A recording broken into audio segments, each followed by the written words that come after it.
Tonight, I'd like to take a moment to introduce myself. I'm Darcy. I'm here as your co-host, and I'm with Rudy Fisher, as always. We would like to take a moment to tell you that we are now affiliated with Hangout 10, a network of shows on Google+. We'd like to mention them because we would like to support the shows there, such as Domingo's, Collectors Hangout, and Eat Alkaline Foods by Tatiana. There are several others there, so please check them out when you get a chance. Tonight we are going to be talking about children's and young adult literature. With us tonight is a special guest. I know him personally as he was one of the first faces I saw at Niedermeir College when I started my undergrad degree. Jim Niedermeir is high school principal.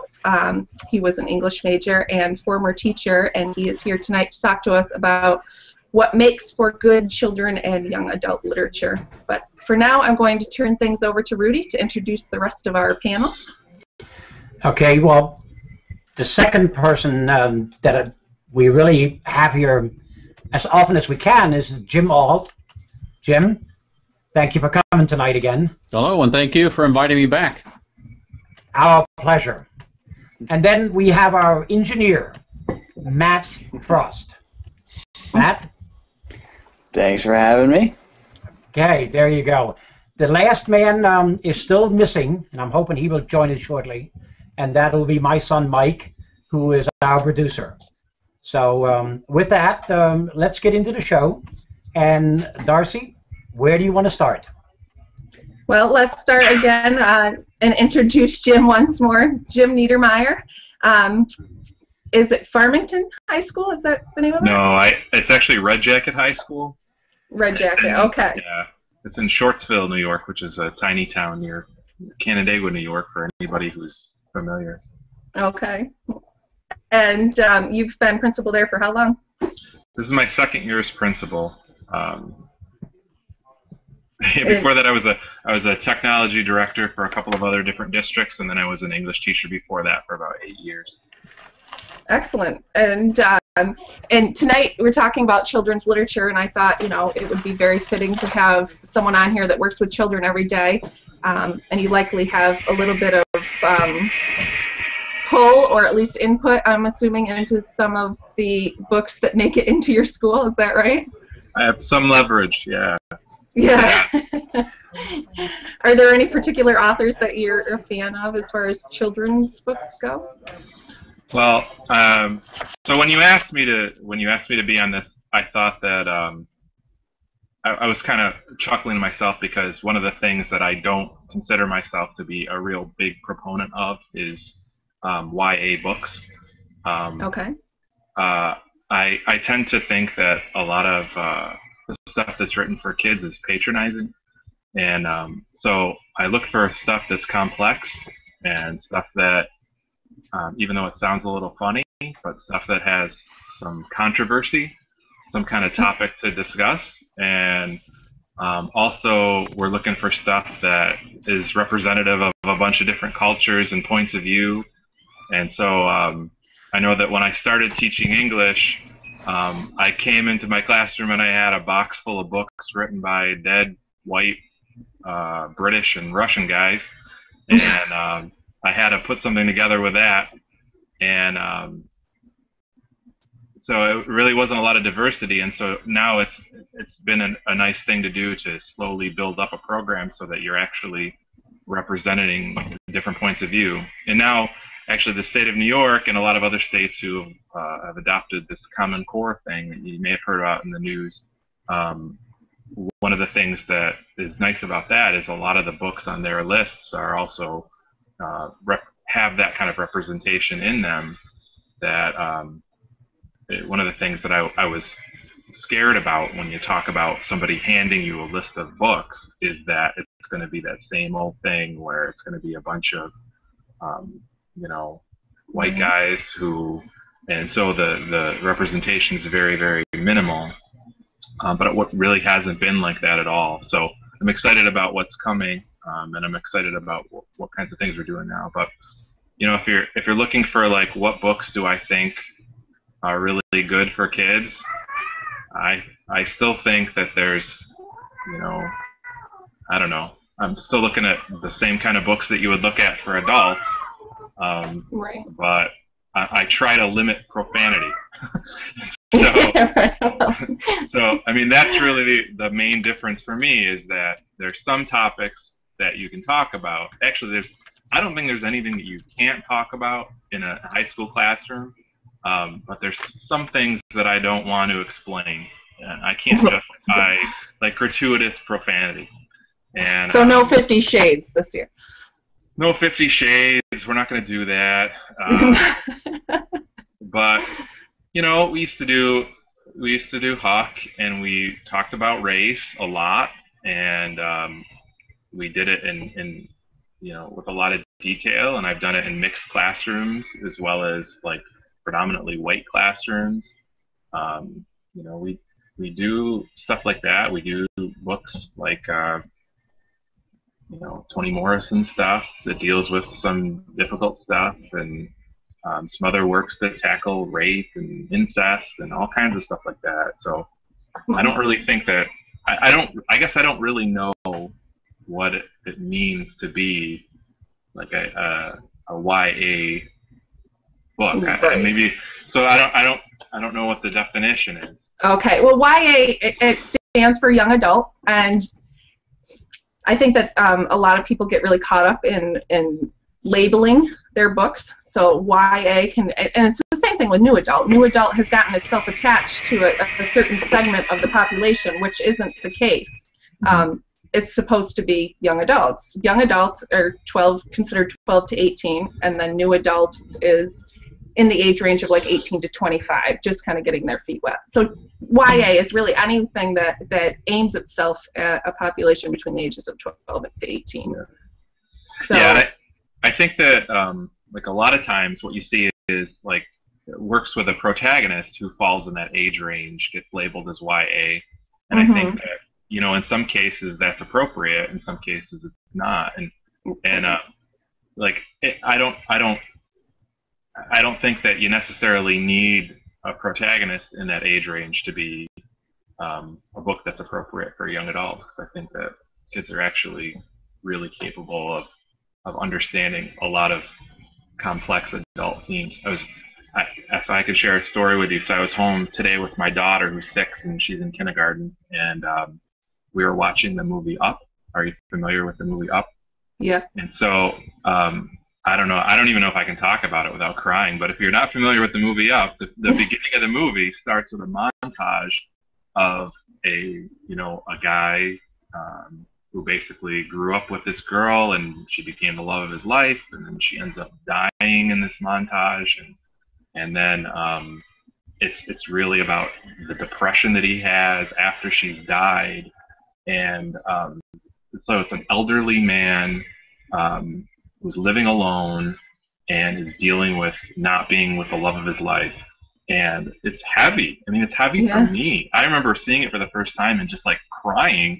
And I'm like, I'm crying at this cartoon. And then, and so I'm watching with my 6-year-old, and she's saying, "Oh, why is he upset?" And I'm trying to explain it to her as best I can. And she's got it. She understands why he is upset, and she understands what happened. She understood in the hospital scene when there's a cutaway from him holding her hand in the hospital to all of a sudden she's not there anymore. She understood that cutaway meant that she died at 6 years old, when we've had very limited discussions about those things.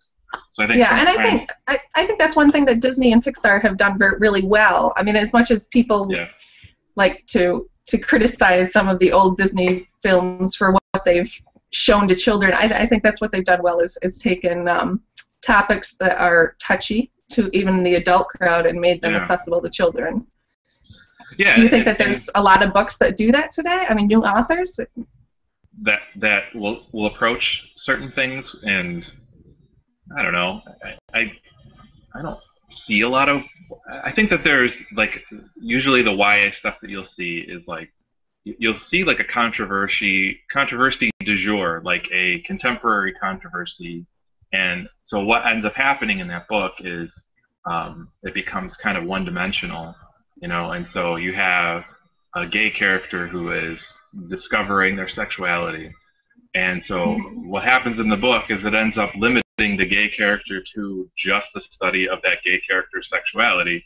And so it becomes kind of a cheesy, lousy book, as opposed to, some of the stuff that grown-ups typically read, which are, complex, and they deal with people who are rounded characters and have, different things that make them tick. And so, that's one of the reasons why I think a lot of I criticized it before, but a lot of the typical stuff that you'd find in a classroom, like Lord of the Flies, for instance, still is taught, is because it's a complex thing, and you have some complex characters, and it's certainly a complex social situation that's not as clear cut, and so people, I think, are drawn to that, and kids like it the best.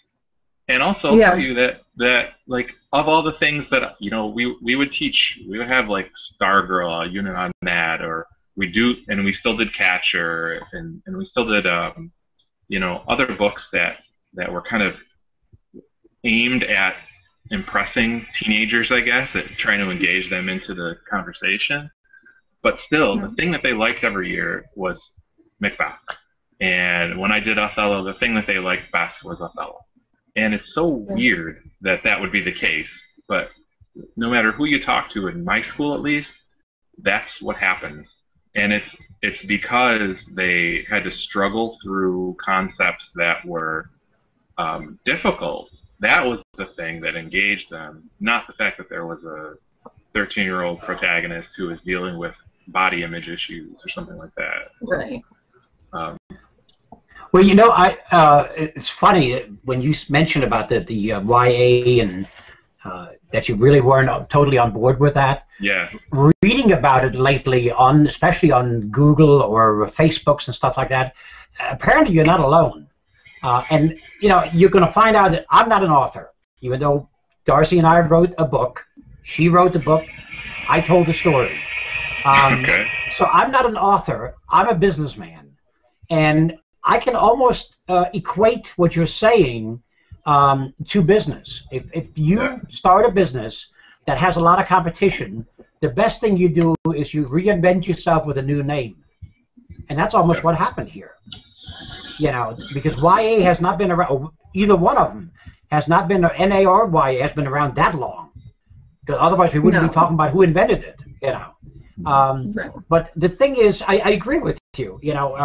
By them thinking that they're only going after a certain age group, they can line their pocketbook. Boy, I hate to say that, but that's the way I see it. And maybe the writing isn't, if it was compared to all writing in that category, be it romance or drama, whatever, would be on the bottom of the pile then. And that's not good. You have to reinvent yourself to sell something. Anybody disagree?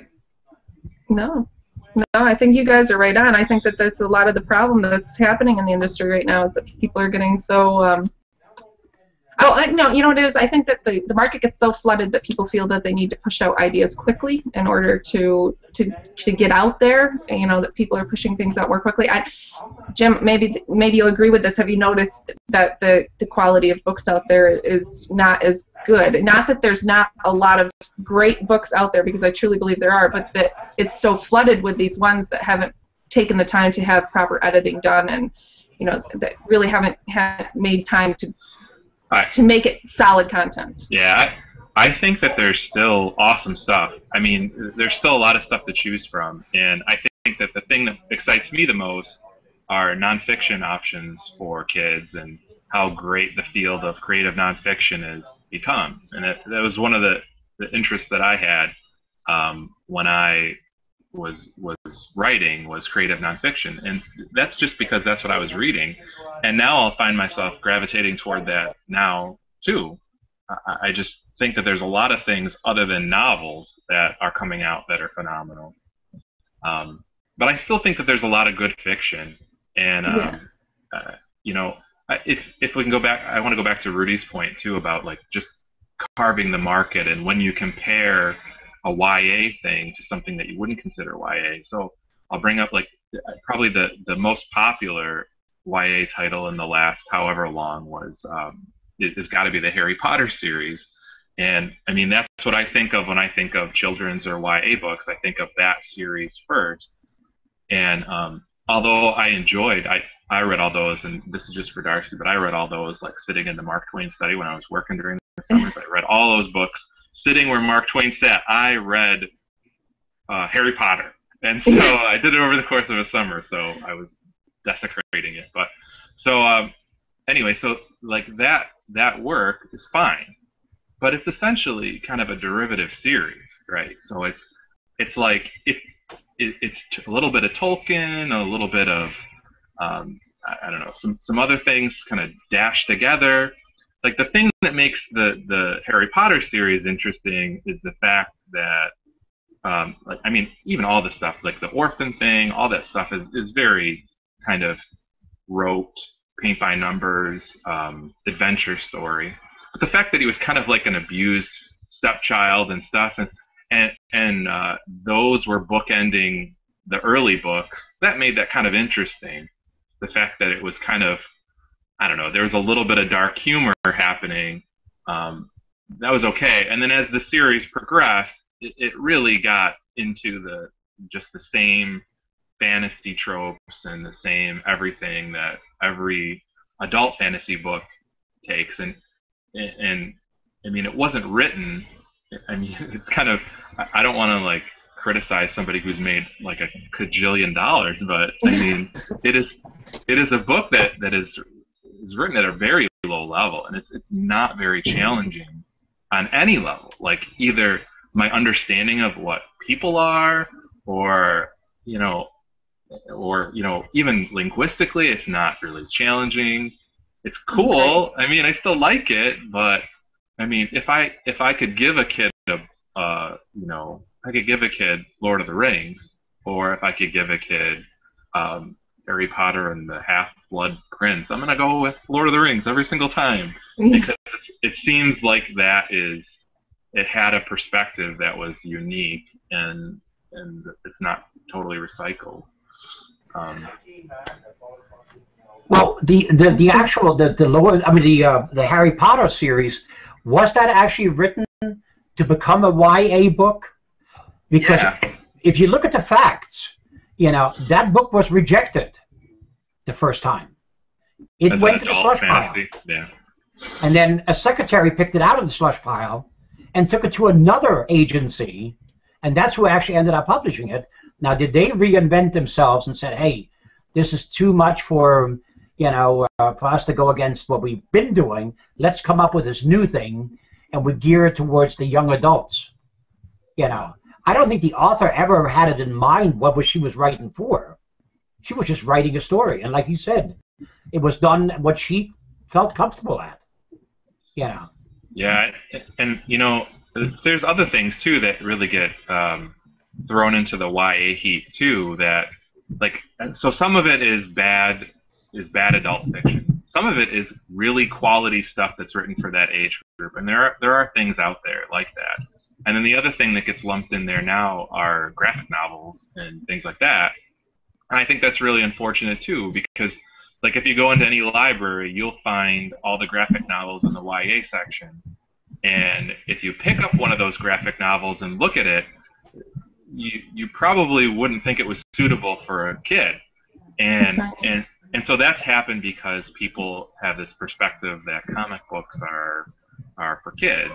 And really, like if you're looking at Watchmen or Mouse or, like those are the two classic examples. But if you look at anything that's happening in that realm, that's really an adult fiction, area. So I don't know. There's just a lot of stuff that gets lumped into that category, and not a lot of true, young adult.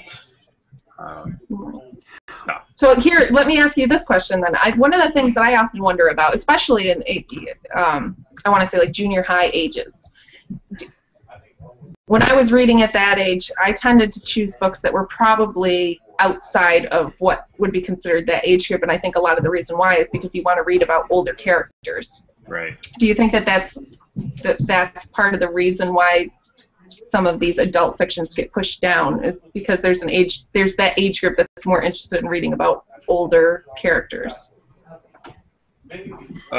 Yeah, I mean, I was, right? I wanted to, like, as soon as I could reach the top shelf and grab my mom's Stephen King's down, I read Stephen King because it had violence and sex in it, and the stuff that I was reading did not have that. Actually, the more interesting stuff did kind of go into those areas, like if you're talking about, like, Judy Blume. There's a little bit of sexuality that's happening in those works, but, like, still, I mean, at a very, if I can read 700 pages of a clown murdering people, I'm going to do that. And I think that I'm not alone.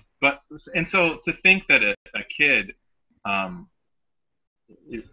couldn't grasp something that was written about an adult character or had adult themes, that's not true at all. In fact, that's what they want. They want to be, and they don't see them, when they look in the mirror, they don't see themselves as young adults. They see themselves as fully cooked, fully grown, and you know, so I don't know. It's kind of like I don't know if they're even embarrassed to be in that section, because they don't. I mean, other than the fact that that's usually where the computers are as well in most libraries, and that's the cool part to hang out in. But I don't see kids, they don't see themselves as falling into that range either. Right. I think probably that carries all the way down through. I mean, you have a 6-year-old. I have a 7 and a 5-year-old, and one of the things that I've noticed is that they constantly refer to their little brother as, well, he's just a little kid. Yeah. Well, yeah. Well, what are you? But I think it starts even at that age. You know, my son's already starting to sneak onto Netflix and try to pull on all those older themes. And so even in the 25-page children's books, I think that there needs to be more of an effort to press the envelope and pick themes that are older. Sorry, if you look at even, I read this really interesting article, and I think it was in the AV Club. I don't know if you read that on the Onion's AV Club, but it was about that TV show series Boy Meets World. Do you remember that show? That was quite a long time ago, but it was about like what the target audience. So those characters in that were, 13, 14 years old, but the target audience is really 8-year-olds. And so right now, we have a show on Disney or whatever. What is my kid watching? Shake It Up, and I think the characters in it are like 13, 14 or something. But it's not for 13, 14 years old. It's for 6-year-olds. and it's just like Sesame Street. Like I would want nothing more than for my daughter to still watch Sesame Street, but it is not, because she's finally learning to read and she can finally understand what they're talking to her about. But the fact is that Sesame Street is for now 4-year-olds, 2, 3, 4-year-olds, and then you age out. And if you wear an Elmo backpack to kindergarten, you get made fun of. That's right. And so everything is always aged down like that. So you're always, like, if it's got a 13-year-old protagonist in it, I guarantee you the average 13-year-old doesn't want to touch it. They want to read the book about the 18-year-old kid. They want to read Perks of Being a Wallflower, or Catcher in the Rye. They want to read something about somebody who's older than them because they know what their experience is. They don't know what an older person's experience is. Right. Well, Jim, you had a question for James. Go ahead. Yeah, my question's really kind of when you're talking about the melting pot of a high school really is usually because of what neighborhoods are adjacent to the high school. Therefore, it's not like a college where everybody comes from all around. So now you have a melting pot based on the neighborhoods. Not everybody wants to go to college or cares, even if they could afford it, or that's what everybody in their family does. So the idea is, when the literature is available in the library, does the strata between what certain kids have in mind for themselves change what they choose to read in a wide diversity, or is it still a very narrow based on, hey, they're just young and they're all experiencing the same thing? Yeah, I think that. So I actually work in a school that's very homogenous. I mean, it's mostly rural white kids and very, but still within that group, a very diverse group of kids with very diverse interests.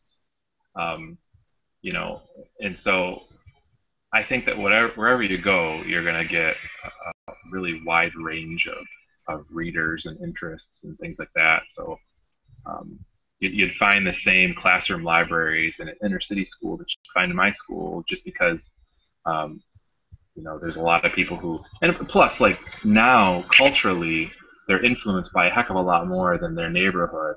In fact, I think they're probably their neighborhood is has the least amount of influence on them, which in some cases is kind of unfortunate, because you lose that kind of local feel of any neighborhood.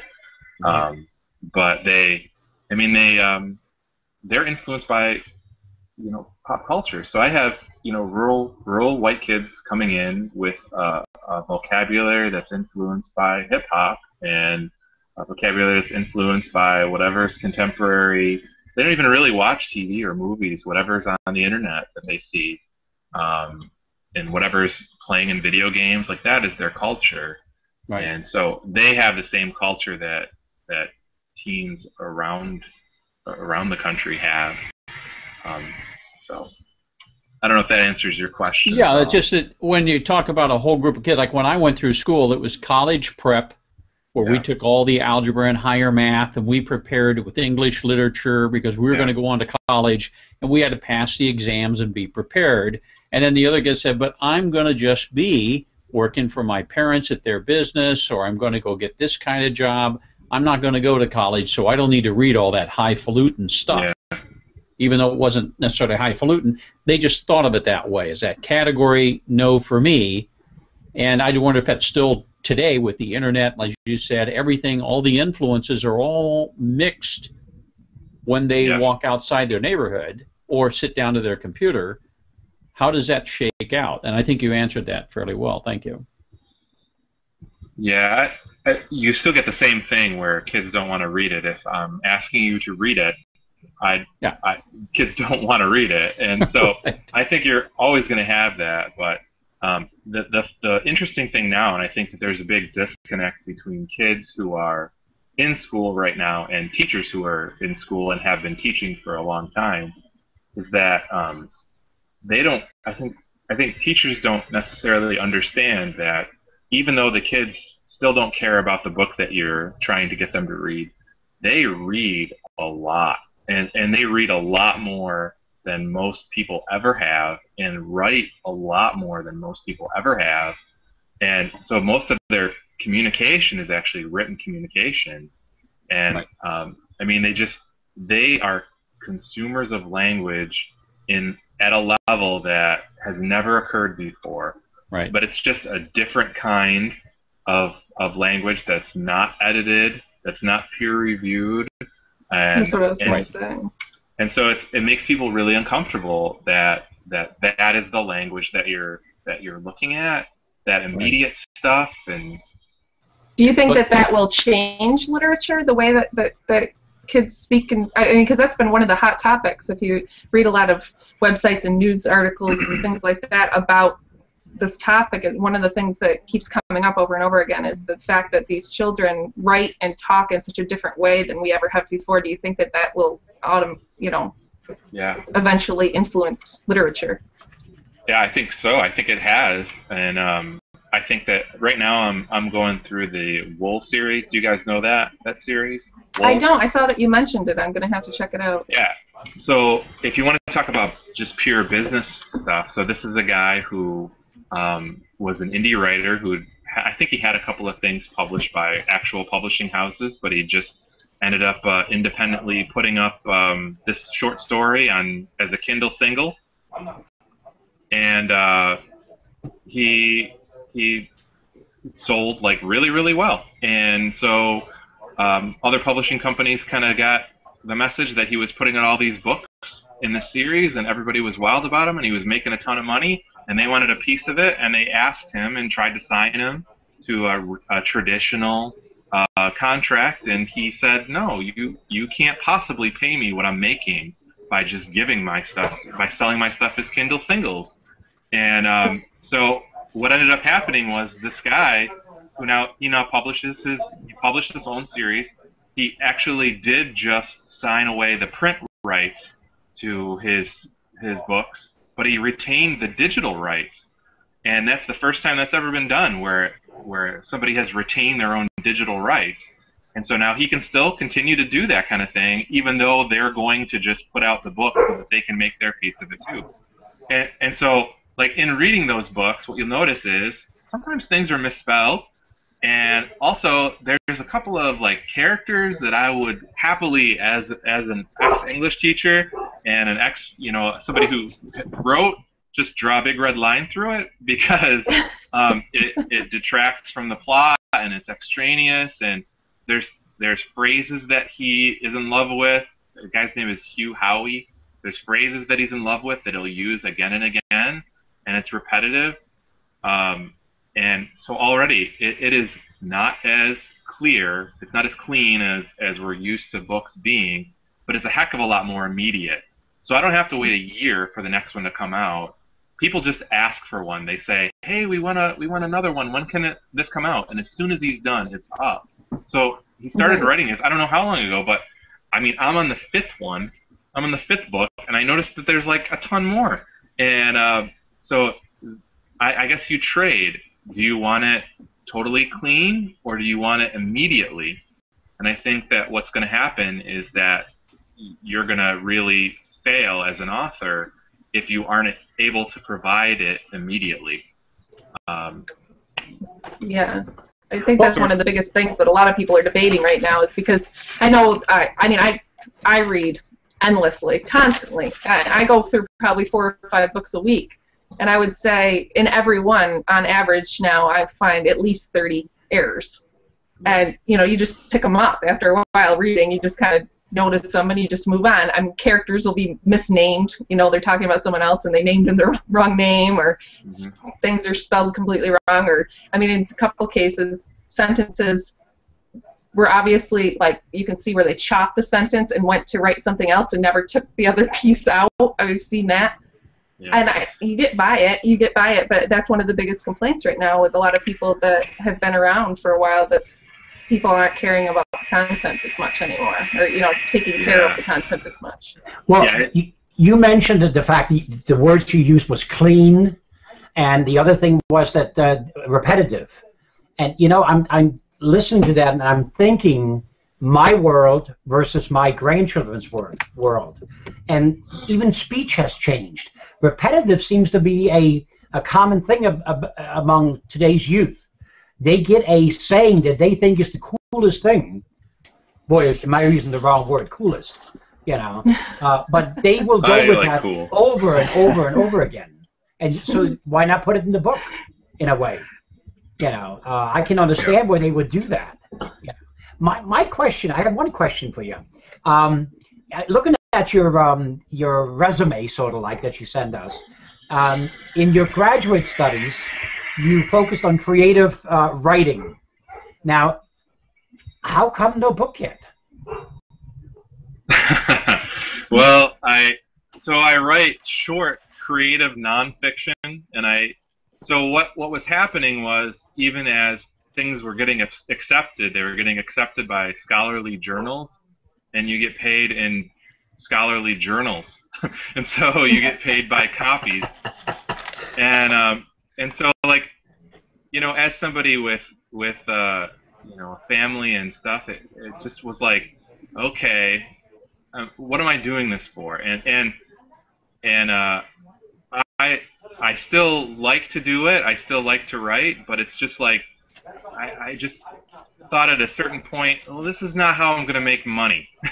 And so I need to focus on something that's going to actually, like, provide me with money so I can eat food, and not something that's going to be, something for my own gratification. That really, and then the other thing was that nobody was reading, and that really got to me too, because I'm also sort of I think I don't know if a lot of writers are, but I'm sort of more of a, like, I like performing too. Like, I would, if you could, like, I liked, I used to write a newspaper column that maybe Darcy remembers, but it was because it was a little funny. I get some reaction and I'd be able to see what people thought of it right away.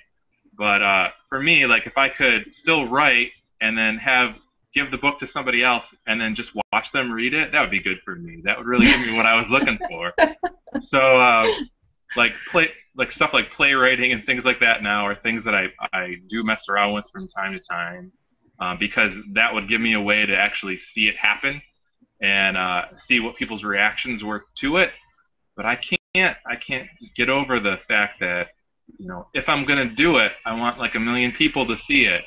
And that's the wrong way to be if you're going to be a writer. Like, here's another thing.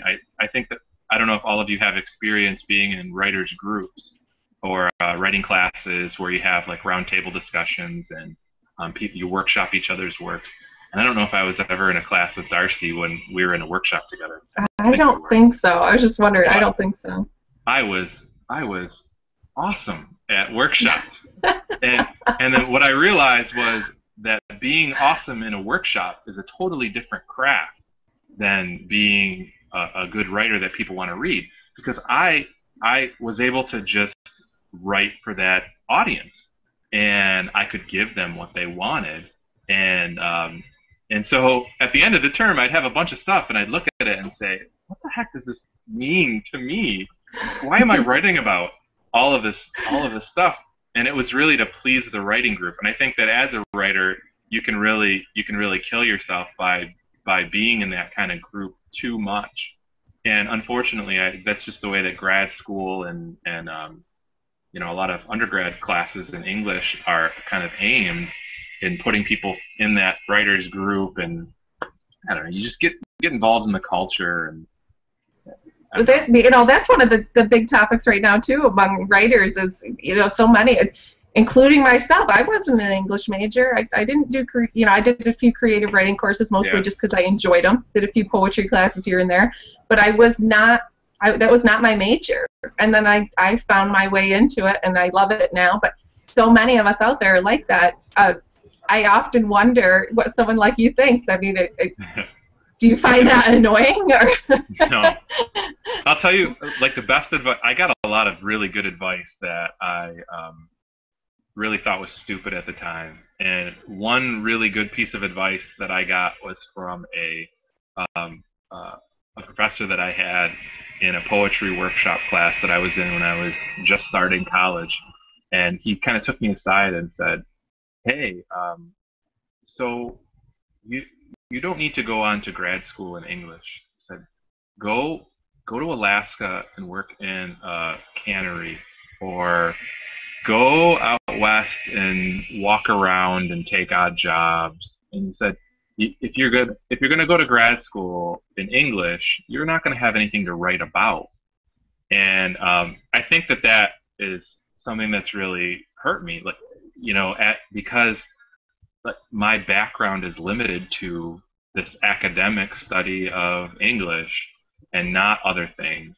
So, I mean, it's only in becoming, you know, getting involved in technology and becoming a principal and being exposed to a lot of other disciplines, which I really enjoy too, and having a family, that now I'm turning back to writing and saying, hey, I really was good at this craft of doing this, and now I might have something to say.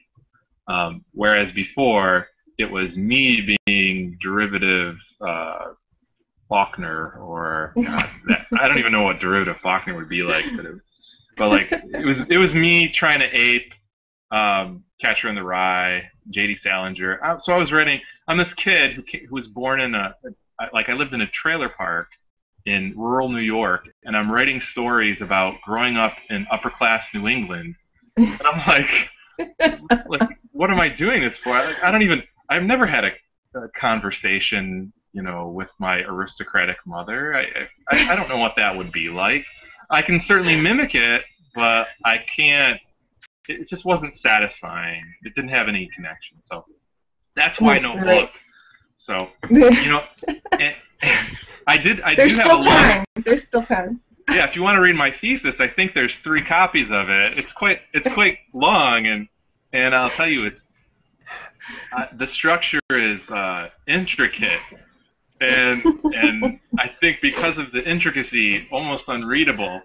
I was so in love with myself and my ability to make things complex that, you know, it wasn't the right time. But maybe later. Well, it's amazing because everything you just said, I kind of take to heart. Because, like I said, I did not write my book. I told my book. And that was the one thing, and I blame it on the fact that English is my second language. And I never bothered to learn to write properly. My kids get upset when I misspell something. And I'm talking about misspelled in the right way, but the wrong thought, you know.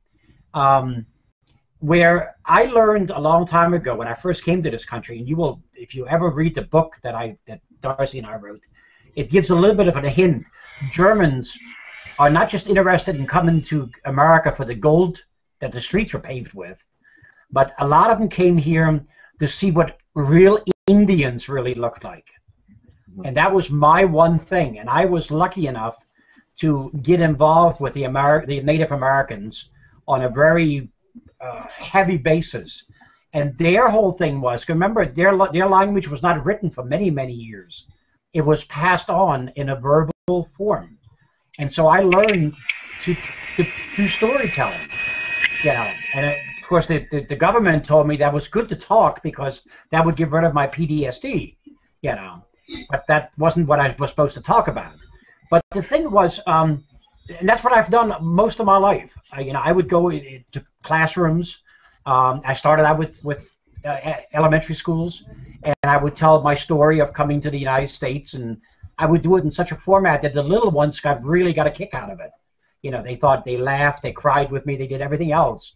And I went on, and I finally started doing it in high schools. I did a lot of sports banquets because there you can get a little more in detail what you want to talk about. And I finally ended up doing a couple of college places where I actually became a speaker on invitation about my experiences in Vietnam, that kind of thing. But, you know, I still couldn't write. And I guess that's what you said earlier, today's youth writes a lot more than we ever did. You know, yes, they have we less read. to say. What's that? But they have less to say. Well, that could be. That's why it's repetitive, okay? Yeah. But at least they're making an effort out of it. I have 4 grandchildren, and out of those 4, I'm sorry, I screwed up. I have, let's see, there's 7 grandchildren, 3 girls, 4 girls. And the reason for that, what I'm mentioning, is the fact that all they do is read, and all they do is write. You know, in the olden days, my wife wrote into her, what was the little book that she kept on the lock and key, so I couldn't see what her thoughts were, you know. But now they write a lot more, and that has to be something. You know, that has to be good for something, you know. Is it teaching them the proper way to do it, or they're just getting away with putting down anything they want to? One thing that I'm scared about is that so there's going to be this closed loop, right? So if a kid's culture comes from the internet, and they're on the internet all the time, and their reading and writing is done on the internet, and so what kinds of stuff, what are they going to churn out other than just looping back and talking about their experience or regurgitating something else that they've read? Because you got to actually have experiences to write about something that's new. So it's kind of like being good at a workshop. Yeah, it's like that. It's exactly the same thing. So you got to. It's one thing to perfect the craft, and you can get really good at the craft. And I think I was pretty good at the craft. I don't know if I was great at it, but I didn't have anything to say at that point. And so, yeah, I'm afraid that there's going to be fewer unique things because of that closed loop of culture. Another part I see about the internet, and see if this rings true with what they bring into the classroom or what they think is important, the immediacy of everything seems to be what's trending, what everybody as a culture thinks is hot right now or important. it's not the seasons, because you know how seasons is with college football, and then it's baseball season, and then it's time for all these things we're normally used to going through. Now it's at a fast pace. What's hot this part of this week, and they focus on that. Do you see that kind of mentality when they get into the classroom? Sure. I mean, I think we see it everywhere now. I think one of the things that I'll go back around to is that one of the things that our state, in New York State, and a lot of other states are pushing kids to is, you know, focusing on stuff that's not from their experience. So, like what Rudy was talking about made me think of so this new Common Core thing, this new curriculum that everybody's going to be teaching nationwide to sort of level the playing field and make us be able to compete with, I don't know, whatever schools are doing well internationally.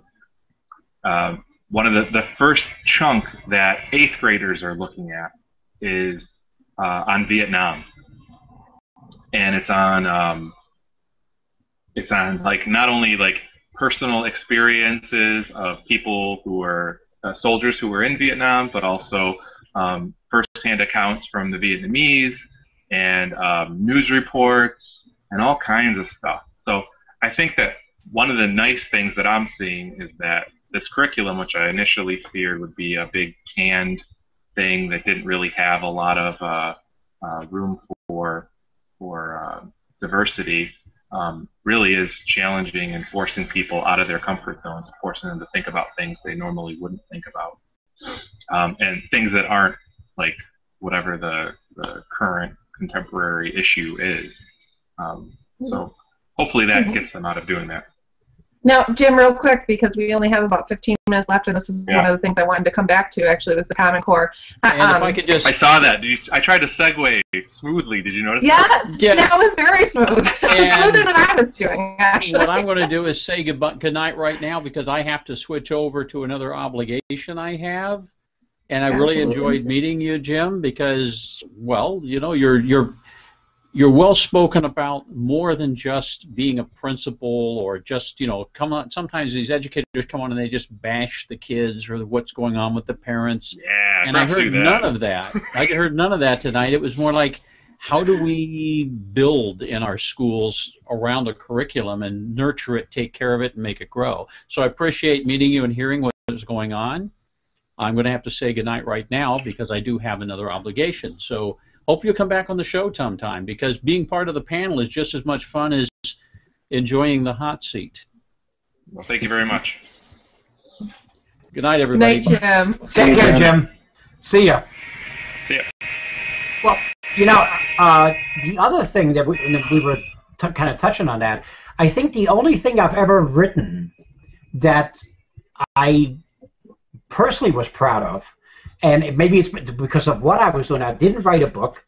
My youngest son went through film school, and for his graduation project, they had to make a short film, and it had to be an original. And I wrote the screenplay to it because it's a lot of words that people speak, very little commentary on the side of what action is taking place. Where in a book you have to do both, and you limit the amount of speech necessarily, more showing what really is going on in the playing field. And I was very comfortable doing that because that's like speaking. And matter of fact, the story that he filmed was based on the Nibelungenlied. I don't know if you ever heard of that. It's a German saga, very similar to King Arthur. And it takes place in the medieval ages. And we actually wrote, based on that book, we rewrote it somewhat. We didn't want to plagiarize ourselves. So we wrote a movie that was about 35 minutes long, and it was shown in the Philadelphia area, and he won second place. And when I asked at the end, you know, when I started going through the crowd and we had our little sip of wine and all that, why did he get second place? Well, he didn't have enough curse words in his film. because he had none. Okay, because in those days they didn't do that, and we try to stay true to the period. And the film that won was about, and I believe it was called Hoed Down. You know, it was about prostitutes and pimps and all that. And you know what the language was all about? They won #1. You know, but that's the thing that I can say. Looking at my grandchildren, you know, they're far ahead of where I am. You know, they do seem to take that pen in hand. Maybe mine are a little different because, you know, they listen to what everybody has to tell them. You know, they'll sit there with me sometimes for an hour and we'll talk about what happened in my life or what happened in their grandmother's life. And then they write, you know. And that amazes me because in my days, I didn't want to do that. You know, I was bad enough I had to do it in school. You know, if I failed on something consistently, was my handwriting. You know, and I did it on purpose so nobody could read what I wrote. You know, so we'll leave it at that. Yeah. Go ahead, Darcy. Well, no, that's okay. I just want to quickly get back to it because I know we only have a few minutes, but I think that a lot of obviously children's authors and young adult authors are going to want to hear more about the Common Core. It's obviously an issue that they're going to face if they want to get into, you know, the school system, if they want their books to become part of that. So I'm just kind of curious, Jim. I know a little bit about it, but teachers and principals, they can get involved with it directly, can't they, or no?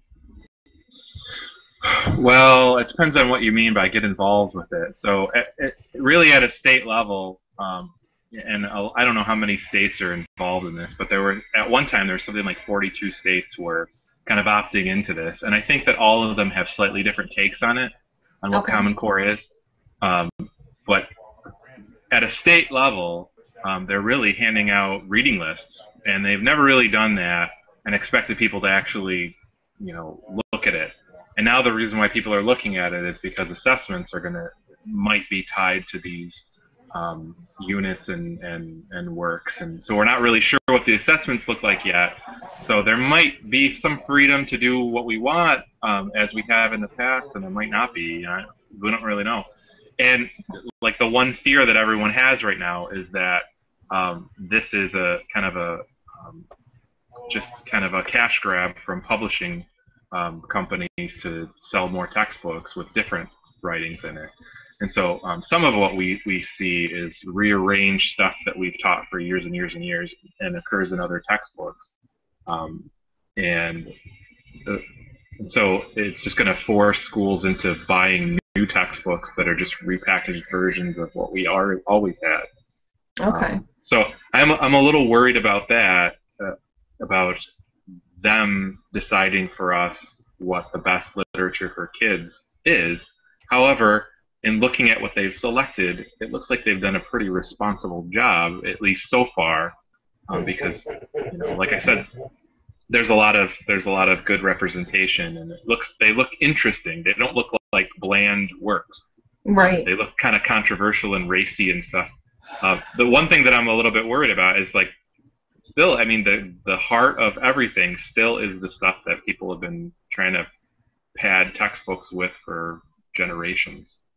Right. And also, you know, I don't know anybody who really gets excited about having their works included in textbooks for kids, and especially, like, we've had a lot of negative feedback, heard a lot of negative feedback from authors whose works get put on assessments, and I'm not really sure how it works with getting involved in that game and how much they actually have to pay you if they use your work on assessments. But I mean, there was a poem about a pineapple on the 8th grade test in New York last year that got a lot of press coverage, and it was really taken totally out of context, and the author ended up getting bashed. And this thing was actually kind of a creative work, but it ended up becoming the symbol of how out of touch the state was in putting out this piece about a talking pineapple on a state test.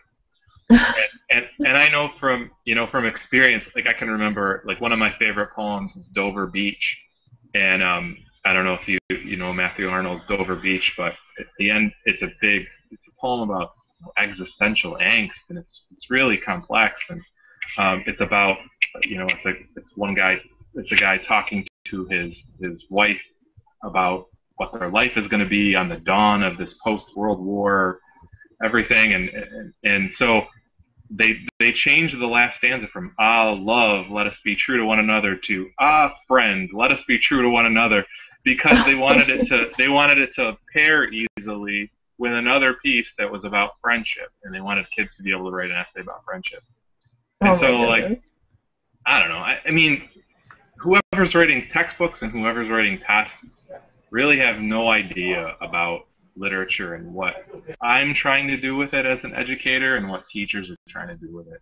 Okay. So, yeah, because that was kind of one of my things. I mean, prior to this, I mean, English lit teachers could kind of have a say in what they featured in their classroom, and this is sort of taking that out of their hands. We always are going to have. I'm always going to exercise the right to say that I'm not going to do something if it's not good for kids. And I think that my teachers won't let me do something that's not good for kids. And I hope to hear feedback from them. Like, there's no way that I would do anything, even if my job depended on it. You know, why would I do it if it's ultimately just good for whoever, Prentice Hall and whoever's making the tests in the book. And so we're going to have some freedom. And I think that what you will see is a great amount of pushback if that freedom is taken from school districts to make those kind of local decisions about, you know, literature and things like that. So you can give us a list of suggestions. If you tell us that the list is required, maybe if it's a good list, I'll do it, but if it's a bad list, I'm not doing it at all, and I'm not going to take your test anymore, and I'm not doing anything that you tell me to do anymore. So.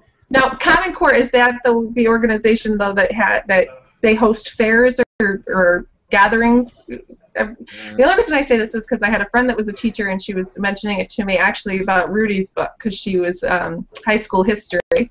And so she was mentioning Rudy's book to me, and she said that they have. Perfect. right. Yeah. And they have like they have an organization, and I assumed that it was the Common Core, and I could be wrong, but that where teachers could come together and kind of discuss what was going to be in the classrooms. So I wasn't sure if that was the case or not. Yeah, maybe so. And in whatever group that is that's deciding that, I don't know where that group meets. I'd like to get on it. Right, all right. I'll try to connect you to them. They seem pretty cool. I mean, they seem like they're making cool decisions, so I'd like to hang out with them, if nothing else. Well, we have a couple minutes left, Rudy, so I am going to let you call it to a close. I think Matt has another engagement as well. Yeah, I have to go pretty soon after this, so... Okay, so, you know, he may be leaving us before we actually shut off. Who knows? If the seat is empty, we know he's gone. So, anything else, Darcy, that you want to ask? No, I just, you know what, I would just really like to take a moment, first of all, to thank Jim for joining us tonight. Absolutely. I hope he didn't feel too pressured by me to join us. I liked having you as a guest. But, I absolutely did feel pressured. Sorry. You didn't show it. It was fun. No, and I also wanted to take a minute to thank someone not yet on the show, but hopefully in the future. Will Bevis has helped our show a great deal. Took the time to write blog posts about us and help us out on Twitter, and has introduced a number of guests to us. So I'd really just like to take a moment, because I know he's going to be watching tonight, to say thank you to him as well. Okay, well, it's about that time again, as usual, right? That's right. We have a couple of minutes left. Definitely, Jim, I want to thank you for being here. You opened my eyes. Like I said, I'm here just as much as the people that will watch this on YouTube to learn. Because like I said to you at the beginning, I'm not an author. You know, I just can't keep my mouth shut. That's all. You know, and I hope I can learn from everybody. And tonight, certainly, I learned quite a bit. I was wondering, you know, how it was going to be having an educator on versus an author. And you know what? It couldn't have worked out any better. It really couldn't. Because you give answers from both directions. And although I know you don't have many friends on your side necessarily coming from the teaching industry, let me tell you something. I think today in this country, I don't care where you go, they do things right. We may be still behind the rest of the world, but you know what? That's not the teacher's fault. It really isn't. You know, I came from a system in Germany, and Darcy knows my story, you know, where we went to school 6 days a week from 7 in the morning till 3 in the afternoon. We went to school 11 months out of the year, and in 8 years, we graduated from high school. You know, when the kids in this country are willing to do that, you know, then I can understand where they themselves could get a little better. And, you know, and they also have to want to know. I happen to be one of those people that I couldn't get enough education, you know, and if I went the last 3 years I went to school in this country, I was bored because I was repeating everything that I already had learned. And it wasn't until I got to California where a counselor pulled me aside and said to me, you know, she had been to Germany and seen the system. She says, I'm sorry you have to go through this, but the law says you have to stay in school till you're 16. And I said, okay, fine. She says, but I'll tell you what I'll do. I'll get the teachers that you have to give you your final exam tomorrow, if you want to, except in English, because I had to learn how to, that's another long story. You know, I came here without knowing one word of English, you know, so it was a little different. But she allowed me that, and what that did for me, it opened up a whole new avenue. I took all the courses I never saw. I took shops. I love the shops. Wood shop, metal shop, textiles, cooking, you know.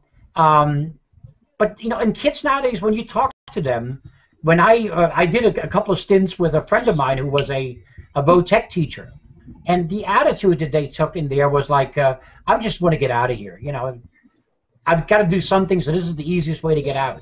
And when they change their tune, then I think the whole school system in this country will turn around. And I know just a week ago, somebody put out all the rankings of the schools. You know, I was very disappointed to look at the school that my children graduated from, made the list by number only, by alphabetical. They didn't have a number even, you know. That to me is shameful, because, you know, certainly our tax dollar was no lower than anybody else in the country. It was actually the second highest, and that's all we have for a school. And it's not the school. We have the best. We have the best teachers. We have the best facilities. It's the students, you know, that actually make it the other way around. And with that, I will leave it. Darcy? I think that we're good tonight. You know, like I said again, I appreciate Jim being here, and I think that there was a lot said that will help authors, you know, address children, and, you know, I especially reach out to the teachers that are going to be there with them day in and day out, and help them choose the books that you know, will basically form them into what they will be in the future. So, anyway, I appreciate it, and I'm glad you were here tonight, Jim, and I hope everyone has a great night. Good, and thank you again for being here, and hopefully we'll see you again. Thanks very much. I'd like that.